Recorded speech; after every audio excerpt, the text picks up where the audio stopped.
Bom dia, galera! Nossa aula hoje é de ciências, certo? E nós iremos iniciar com as correções das atividades de casa. Vamos revisar um pouco do que a gente estudou, certo? Bom dia, quinta-feira! Para hoje, sorria.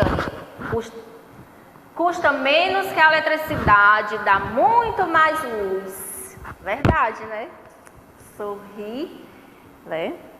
Deixa nosso dia mais iluminado. Então, na aula de ciências, a gente falou sobre a cultura de medir o tempo em diferentes países, por exemplo, como no Brasil, na China, né, que a gente falou. A gente falou sobre o calendário. O calendário é um sistema de medida do tempo. Nós falamos sobre os calendários antigos, né, o calendário solar egípcio, nós falamos sobre o calendário juliano, calendário gregoriano,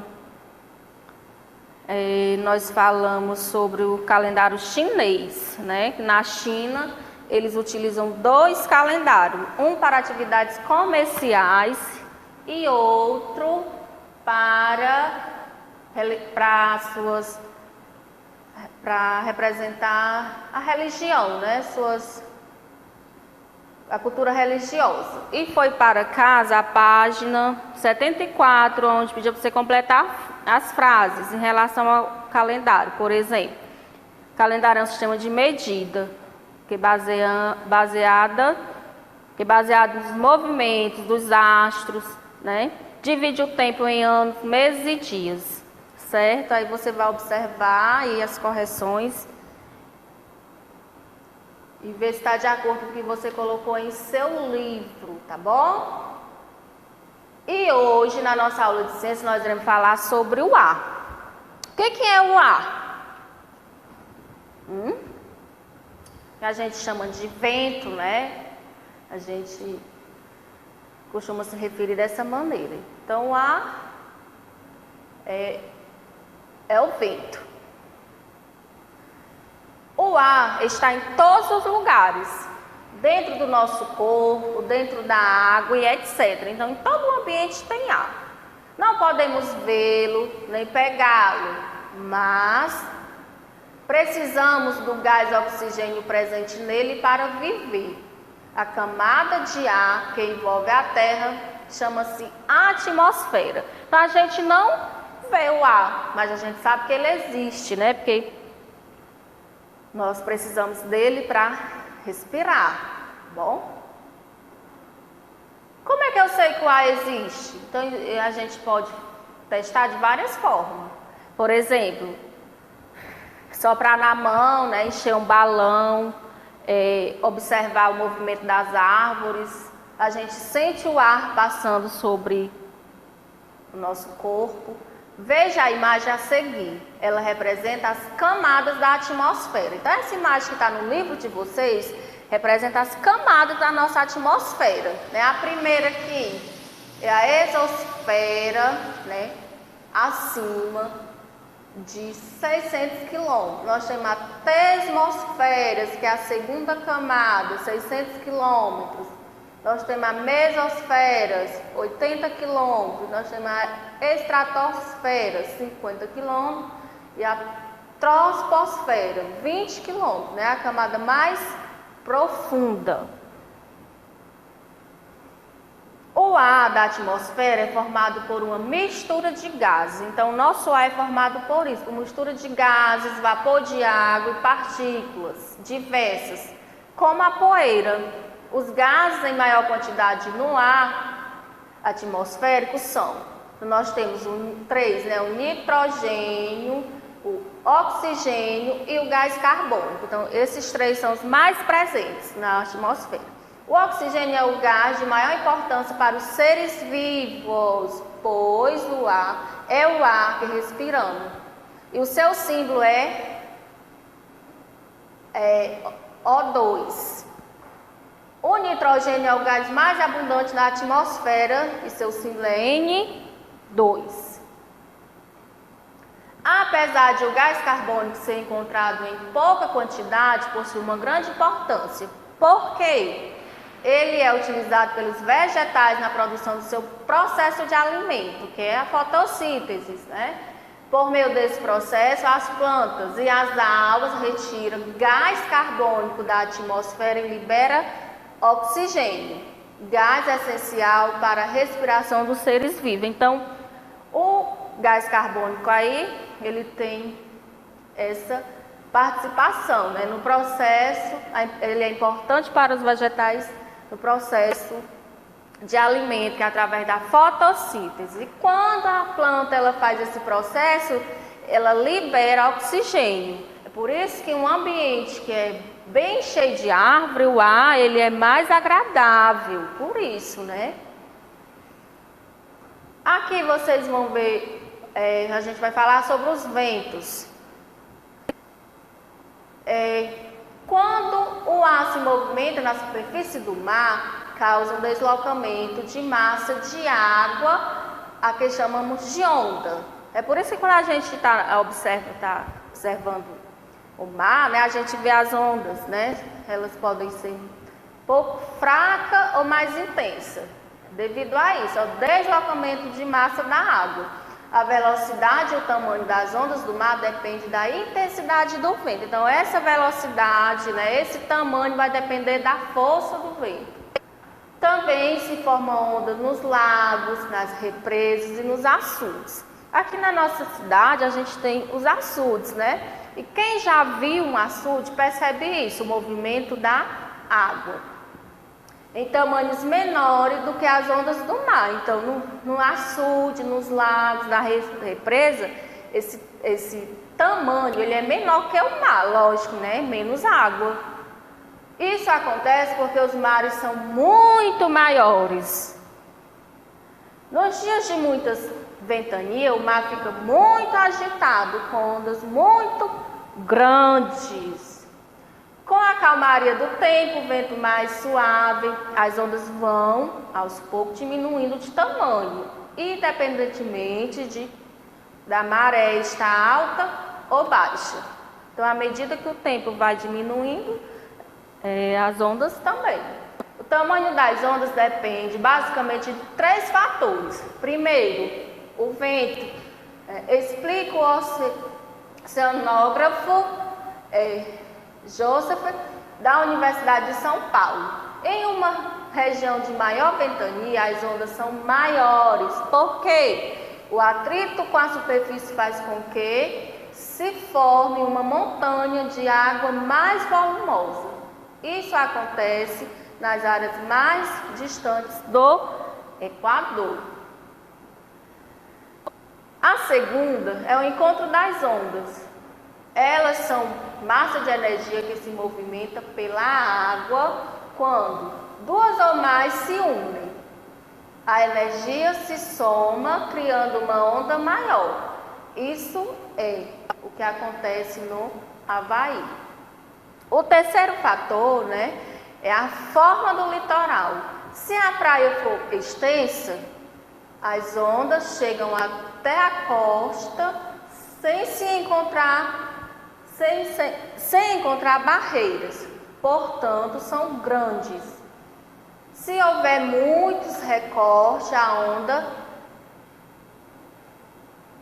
onda enrosca em parte da terra, perde um pouco de energia e diminui de altura, né? Então, a onda, quando é forma de litoral, é dessa maneira, né?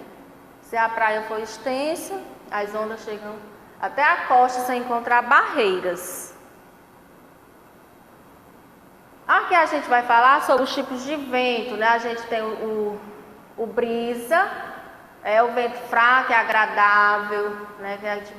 Que pode ser marítimo ou terrestre. A brisa marítima ocorre de dia e se desloca do mar para a terra. Então, aqui vocês irão conhecer os tipos de vento, onde vocês, em casa, com o seu livro, irão aprofundar mais o estudo. Tem o vento alício, né, que é dobrado e persistente. é originado do deslocamento das massas de ar frio das ondas de alta pressão, né, lá na linha do Equador. Então, vocês leiam mais sobre o assunto. Também nós temos os ciclones, que são tempestades com ventos fortes que nascem sobre mares de água quente e sua velocidade pode alcançar 300 km por hora. E por onde passa, ele vai levando tudo. Nós também temos o furacão e o tufão. Também é o ciclone, porque atinge velocidade superior a 300 km. Ou seja, o furacão e o tufão, a velocidade desse vento ele é acima de 300 km. Os tornados são tempestades de ventos e chuva que se iniciam no interior das nuvens. O ar quente gira cada vez mais rápido, formando uma espécie de funil. O tornado que ocorre no mar é chamado de tromba de água. Então, quando ele é formado no mar, ele recebe esse nome. Quer dizer que também pode ser formado na terra. Nós também temos o vendaval, é um vento forte com grande poder de destruição e chega a atingir até 150 km por hora. Ocorre geralmente de madrugada e sua duração pode ser até 5 horas. Aqui são os tipos de instrumentos que são utilizados para medir o vento. São os aparelhos, né? A gente tem o anemômetro, a biruta e o catavento, que cada um tem sua função, né?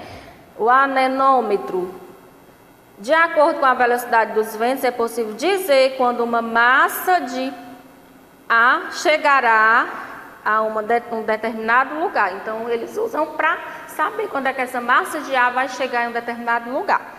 A biruta, para saber a direção do vento, usa-se um dispositivo chamado biruta. A biruta tem a forma de um saco aberto nas suas extremidades, sendo a extremidade fixa maior do que a solta. O fluxo de ar entra alinhado à biruta de acordo com a direção do vento. Então, a biruta ela é mais usada para isso, para saber a direção de que está vindo o vento. E o catavento indica a direção do vento, em que se pode ter diferentes direções. Por exemplo, o vento pode estar vindo da direção norte, da direção sul, oeste, dessa maneira, tá? Essa plaquinha aqui, ela vai fazer girar e indicar a direção do vento. As nossas atividades são da página 83 a 85. A1 você vai escrever V para verdade e F para falso, de acordo com cada informação. O A está sempre em constante movimento. Se você acha que é verdadeiro, coloca V, se não, F. Observe a imagem. Que você vai dizer que tipo de vento pode ver na imagem. Como você percebeu? Você vai dizer o tipo de vento, né? Lembra os ventos que a gente estudou? Você vai dizer, e como foi que você percebeu? A B, explique como acontece o vento observando a imagem. A mesma imagem, você vai dizer como é que acontece. A 84... Na questão 3, você vai ler as informações e escrever a legenda, né? Asterisco e estrela. Jogo da velha estrela. A brisa é o vento forte e violento. Se você acha que é certo, se você acha que é certo, coloca estrela. Se acha que é errado, jogo da velha. A 4. Amplie o conhecimento fazendo uma pesquisa. Você vai pesquisar a respeito desses instrumentos que são utilizados para ver o vento, né? Para saber a posição, direção. Utilizado para medir a velocidade e a direção do vento. Depois escreva a utilidade de cada um deles, né? Você pesquisa. Onde é que eu vou fazer essa pesquisa, professora? Na internet, né? No Google. Aí você escreve cada informação de cada um de acordo com a imagem. certo? A questão 5, veja a cena abaixo. O que tirou o chapéu da cabeça do menino? Aí você vai dizer, o que foi que tirou? O que fez esse chapéu voar? Observe as imagens, responda a pergunta abaixo. Qual é a utilidade da biruta nesse local, né? Aí você observa a imagem, você volta lá no conceito de biruta e explica. A agenda, página 83 a 84. Um abraço, né? Assista ao vídeo, acompanhe o livro, leia os conteúdos, pesquise, né? E resolva as atividades. E beijos e até a próxima aula, tá?